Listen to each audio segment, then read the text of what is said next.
तीन जादुई फौजी। बॉर्डर के पास एक गांव था।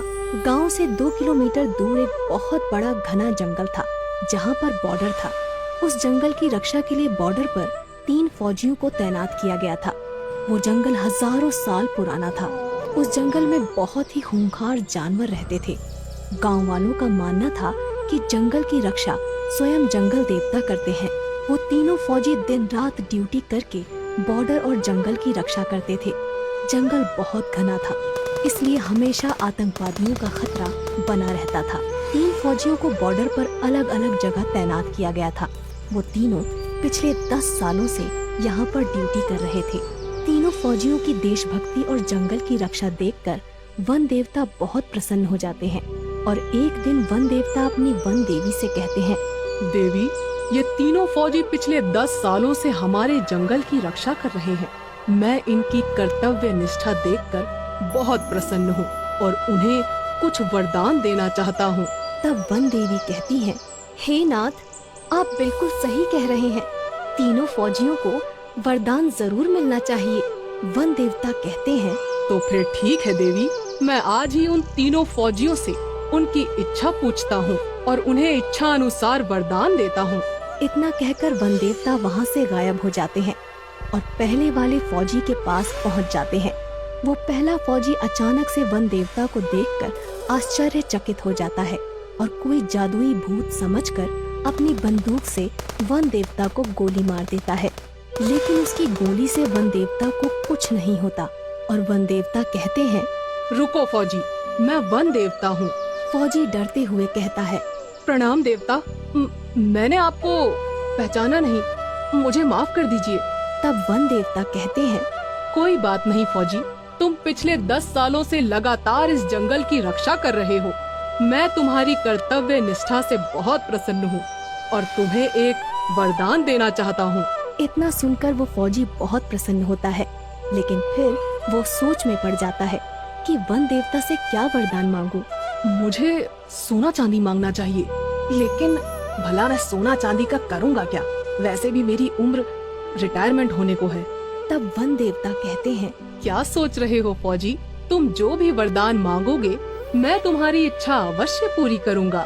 तब वो फौजी कहता है, वन देवता, मैं सोच रहा हूँ क्या वरदान मांगूं? तब वन देवता कहते हैं, मुझे कोई जल्दी नहीं है, तुम चाहो तो अच्छी तरह से सोचकर वरदान मांग सकते हो। तब तक के लिए मैं चलता हूँ। इतना कहकर वन देवता अंतर ध्यान हो जाते हैं। वन देवता के जाते ही वो फौजी लगातार सोच में पड़ जाता है कि उसे क्या वरदान मांगना चाहिए। वो अपने मन में सोचता है, मेरे पास भगवान का दिया हुआ सब कुछ है। एक अच्छी बीवी है, 2 बाल बच्चे हैं और सभी की जिंदगी खुशी खुशी गुजर रही है। मुझे अपनी देश की रक्षा के लिए कुछ मांगना चाहिए। वो पहला फौजी काफी देर तक सोच विचार करने के बाद वन देवता को पुकारता है। वन देवता तुरंत वहाँ प्रकट हो जाते हैं। बोलो फौजी, तुम्हें क्या वरदान चाहिए? तब वो फौजी कहता है, वन देवता जी, मेरे पास सब कुछ है, लेकिन आप मुझे एक जादुई बंदूक प्रदान करें। उस बंदूक से मैं जो कुछ भी मांगूं, मेरी वो इच्छा पूरी हो जाए। इसके बाद वन देवता कहते हैं, जैसी तुम्हारी इच्छा, मैं तुम्हें एक जादुई बंदूक प्रदान करता हूँ। इस बंदूक की मदद से तुम कुछ भी कर सकते हो। इसके बाद वन देवता उस फौजी को एक जादुई बंदूक प्रदान करते हैं और वहाँ से गायब हो जाते हैं।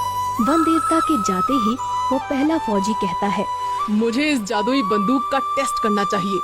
मुझे बहुत तेज भूख लगी है, मुझे शाही खाना चाहिए। और इतना कहते ही उस फौजी के सामने बहुत सारा शाही खाना प्रकट हो जाता है। वो फौजी खाना खाने लगता है। इसके बाद वन देवता दूसरे फौजी के पास पहुंचते हैं। दूसरा फौजी उस समय जंगल के पास मौजूद एक तालाब में नहा रहा था। वन देवता को देखते ही वो फौजी थोड़ा घबरा जाता है और कहता है, अरे तुम कौन हो? तब वन देवता कहते हैं, घबराओ मत फौजी, मैं वन देवता हूँ। तुम पिछले 10 सालों से मेरे जंगल की देखभाल कर रहे हो। मैं तुम्हारी कर्तव्य निष्ठा से बहुत प्रसन्न हुआ हूँ और तुम्हें एक वरदान देना चाहता हूँ। तब वो दूसरा फौजी पानी से बाहर आता है और वन देवता को प्रणाम करते हुए कहता है, प्रणाम वन देवता, मेरे पास एक अच्छी नौकरी है, घर परिवार है, धन संपत्ति भी है। लेकिन मैं बहुत बूढ़ा हो गया हूँ, इसलिए मेरे शरीर में अब वो ताकत नहीं रही। तब वन देवता कहते हैं, तुम हमसे क्या चाहते हो फौजी? साफ साफ बताओ। तब वो दूसरा फौजी कहता है, वन देवता, आप मुझे एक जादुई छड़ी प्रदान करें जिससे मेरी हर इच्छा पूरी हो। वन देवता अपने जादू से एक जादुई छड़ी उस फौजी को दे देते हैं और वहाँ से गायब हो जाते हैं। जादुई छड़ी पाकर दूसरा फौजी बहुत खुश होता है और जादुई छड़ी से कहता है, हे जादुई छड़ी, मुझे फिर से जवान कर दो। और इतना कहते ही वो जादुई छड़ी उस फौजी को फिर से जवान और ताकतवर बना देती है। अपने ताकतवर शरीर को देखकर वो फौजी सब कुछ भूल जाता है और अहंकार में आकर जादुई छड़ी से कहता है, जादुई छड़ी, मेरे चारों तरफ बहुत सारे आतंकवादियों को खड़ा कर दो ताकि मैं सबको मार सकूं। इतना कहते ही उस फौजी के चारों तरफ बहुत सारे आतंकवादी प्रकट हो जाते हैं। फौजी अपनी बंदूक से एक आतंकवादी को गोली मार देता है, लेकिन इससे पहले कि वो फौजी सारे आतंकवादियों को गोली मारता, सभी आतंकवादी मिलकर उस फौजी पर गोलियां चलाने लगते हैं और उस फौजी की मौत हो जाती है। इसके बाद वन देवता तीसरे फौजी के पास पहुंच जाते हैं। इस समय तीसरा फौजी सो रहा था क्योंकि वो रात भर बॉर्डर पर ड्यूटी करता था। वन देवता उस तीसरे फौजी के सपने में आते हैं और कहते हैं, उठो फौजी, कुछ लोग जंगल में पेड़ काट रहे हैं, जाओ और जाकर उनको रोको। इतना सुनते ही वो तीसरा फौजी अचानक नींद से जाग जाता है, लेकिन उसे अपने आसपास कोई नहीं दिखाई देता। वो कहता है, कहीं मेरा सपना सच तो नहीं था, मुझे जंगल में जाकर देखना चाहिए। वो फौजी तुरंत अपनी बंदूक उठाकर अपने इलाके में छानबीन करने के लिए जंगल में निकल पड़ता है।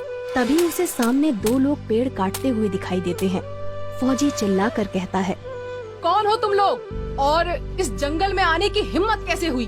फौजी दौड़कर उन दोनों को पकड़ लेता है और कहता है, अगर आज के बाद तुम लोग इस जंगल में दिखाई दिए तो मैं तुम्हें पुलिस के हवाले कर दूंगा। इसके बाद वो दोनों आदमी वहाँ से भाग जाते हैं। तभी अचानक वन देवता वहाँ प्रकट हो जाते हैं। वाह फौजी वाह, तुम्हारी वजह से ये जंगल सुरक्षित है। मैं वन देवता हूँ और तुम्हारी कर्तव्य निष्ठा देखकर मैं तुम्हें एक वरदान देना चाहता हूँ। मांगो फौजी, तुम क्या मांगना चाहते हो? तीसरा फौजी थोड़ा सोच विचार करके वन देवता से कहता है, वन देवता, मैं जब भी अपनी वर्दी पहनकर बॉर्डर पे जाऊं तो मुझे कोई देख ना पाए। मैं अपनी वर्दी पहनकर गायब हो जाऊं। तब वन देवता कहते हैं, एक बार और सोच लो वत्स, तुम चाहो तो कुछ और भी मांग सकते हो। वो तीसरा फौजी थोड़ा अड़ियल था। वो वन देवता से यही वरदान देने को कहता है। वन देवता उसे वरदान देकर वहाँ से चले जाते हैं।